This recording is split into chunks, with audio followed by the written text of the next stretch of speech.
Hey Doomer, good morning. It's January 27th. This is a stream of consciousness. No particular order, off the cuff, no script.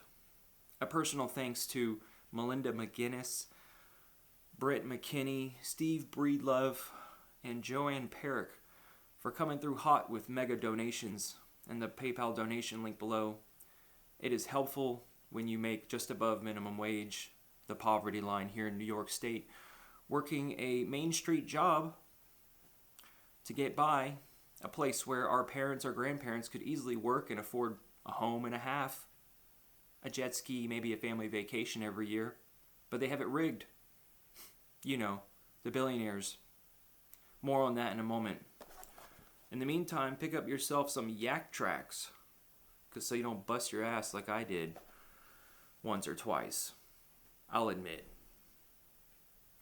So, a talking head, another one on YouTube, not proclaiming some conspiracy theory, far out thoughts. They started the fires.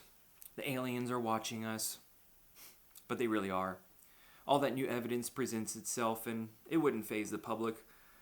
We're not looking up. We don't even bother fucking looking up. 2024 was the hottest year on record. Carbon dioxide emissions keep rising at an ever faster rate. And somehow Al Gore proclaims that if we reach net zero, then temperatures will level out and civilization will establish equilibrium. This is inherently a dead-end strategy. We all know that. And like I mentioned before, high-class sex escorts at Davos overhear the gossip from the wealthy, elite, and connected. They know we're fucked and might as well go out with a bang. Just further evidence from the bottom to the topper echelons of society that we're done.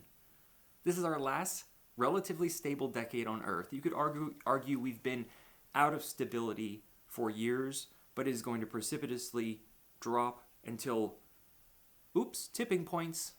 Food systems go down. Ding dong. Clock strikes midnight. I'll have an update on the doomsday clock later this week. I'm sure all of you will already see this by then, the press release or what have you, but I felt like for the record recording it. So in case post-collapse, they harvest the hard drives from Google's database, who doesn't want to see my content now, and find my videos and say, just a few people were paying attention. They got us so backed up in a corner now. Resistance is not only impossible, but futile. Civilization is inherently a heat engine no matter how it's powered. In addition, if we stop emitting pollution in the form of greenhouse gases, then tiny aerosols would fall out of the sky and warm us up increasingly so. You know this Faustian bargain. I don't need to repeat it. I just want to take a wider examination of culture at large, a social critique, maybe what half this channel is about. I'm a free agent, no children, not married, nor do I think I ever plan on it. I'd be better off getting hit by a meteorite than actually going on a date at this point. It is so abysmal, not only the dating pool in small towns, but at large. Have you noticed everyone's kind of lost their minds? You know, crystal healing, conspiracy theories, signs of a decaying society and civilization collapsing. So who am I with a sane head? What do I know? What am I speaking about? Well, I'm 36. I've done everything I could to educate myself on mental wellness. Did you know that just simply hugging somebody and comforting them raises your happiness levels more than meditation and yoga? Too bad we don't even look at each other anymore. So let's start there. There's no sense of community anymore.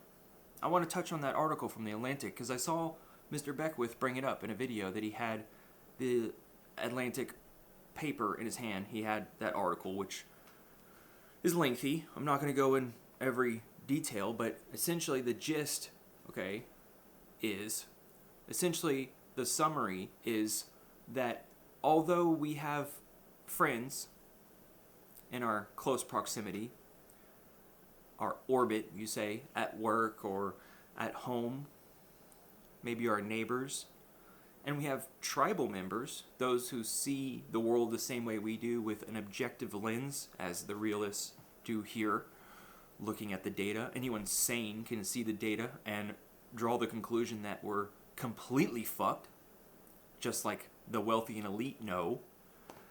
But in between there is just kind of people you meet in passing, the community, someone you meet at the bar, at the restaurant, in a community, a place of belonging, or you may probably meet an intimate partner.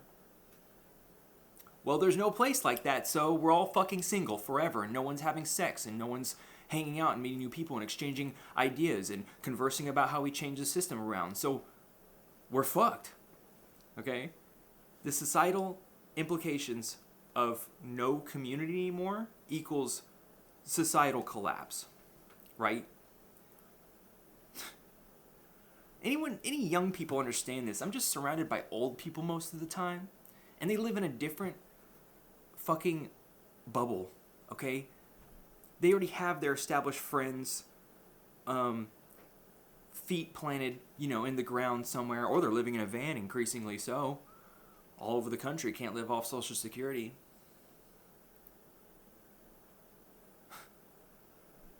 We're fragmented and disconnected, right? You hear that word so often. What are the culprits? Many things. Wealth inequality, technological innovation like the printing press, like the cotton gin.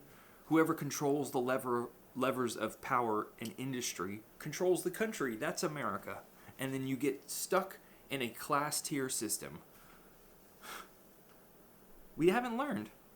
We didn't learn. And so we're all going to pay the price. If you have anger, I would suggest you practice love and forgiveness. But really, some people are pieces of shit and don't deserve to walk this planet. No point in seeing them like pawns in the system. I know. I'm trying my best. I'm human. But my psychological needs are not being met. At 36 years old, I have some things in my life going phenomenal, but you can't have it all. And even the simplest things are seemingly unattainable. You live in a constant state of chaos, making just above minimum wage, above the poverty line. On my current rate of income, just working the job and not this channel or trying to side hustle Instacart or whatever, I make $21,000 a year, working almost full time. Hours that my parents or grandparents could have been working and afford a home, maybe a second home, a jet ski, a family vacation.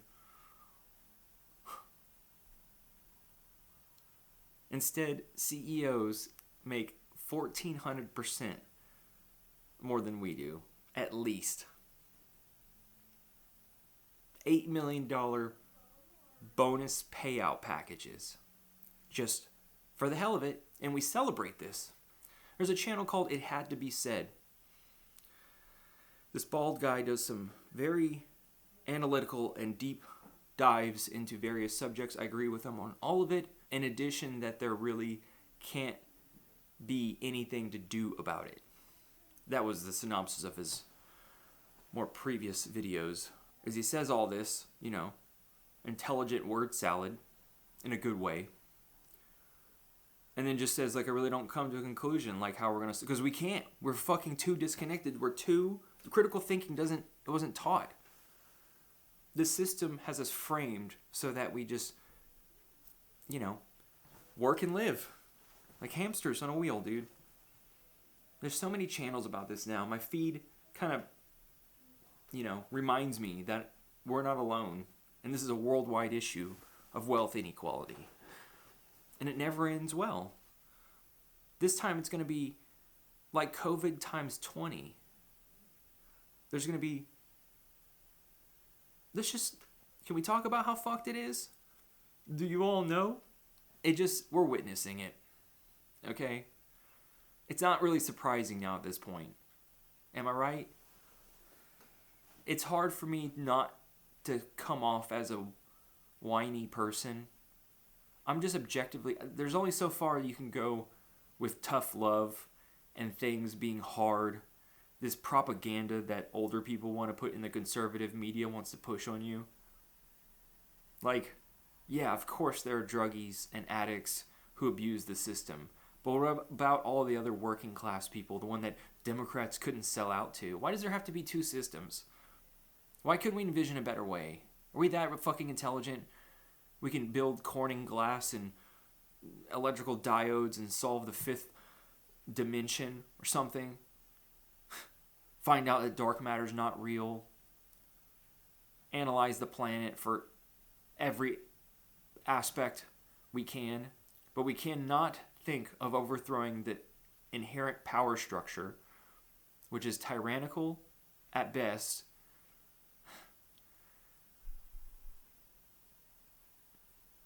Disappointed. And so it makes me feel like an independent solo warrior just trudging through the days, going commando. We'll get used to it, buckle. Only in America. Only in America. You just feel so alienated and worthless, with no sense of community, belonging.